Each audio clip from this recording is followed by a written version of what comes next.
Let's take a quick look at a couple more headers that are part of the C standard library. One of those is the math functions. I've only included a few of them here because I will be the first to admit that I am no math major. I have always been a accounting type programmer, but they're here and they're useful if you do that kind of scientific work. Almost all of the functions in math.h expect to take in double values and return double values, double type values back out. Here's a few examples and what they look like. And of course, take a look at the math.h as part of your compiler or the K&R book if you pick that up, or any of the other good C references that are out there to find out all of the other functions that are available to you in math.h. For example, sine, cosine, and tangent of a value of x, a power, x raised to the power of y, and square root of x. Pretty self-explanatory if you're into that sort of thing.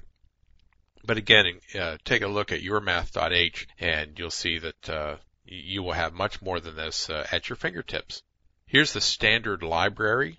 Some of the items that are in standard lib. There are several more functions in the standard library, but they're not as commonly used as these. For example, ASCII to float, A to F. You pass it a string of that appears to be a number, a series of numbers. It's a string of digits though, and then that will be turned into a double variable and returned to a type double. There's also ASCII to integer, ASCII to long, several other A to U, I for unsigned integer, some other conversions. So if you need to get from one type to another, a string to a kind of number, you use one of the A2s in standard lib.h. If you need a random value, you can get that with rand, and rand will produce a number from 0 up to the max rand, and that is implementation dependent. Your compiler may produce a larger value than another machine's compiler, another kind of machine. You seed the pseudo-random generator with an srand, and normally you can get a timing function and pick up a time of day or a number of seconds that the machine has been running and use that as a seed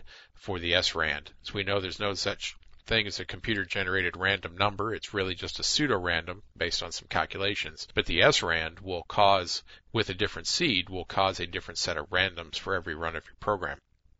calloc is memory allocation, and you tell it how many of these objects that you want, a number of objects of a particular size, and calloc will obtain that enough memory to hold the number of objects of that size, and it will clear them to 0 before giving you back a pointer to that memory space. malloc does exactly the same thing with just the size parameter, but it does not clear it. It does not clear out the memory, and it, of course, returns a pointer of buffer. Free of buffer will return the memory back to the storage pool. It will release it back to the operating system to hand out to other programs. So that's just a few of the math.h and the standard lib.h functions that are available to you. Again, check your header files and take a look at the rest of them. They're usually well commented.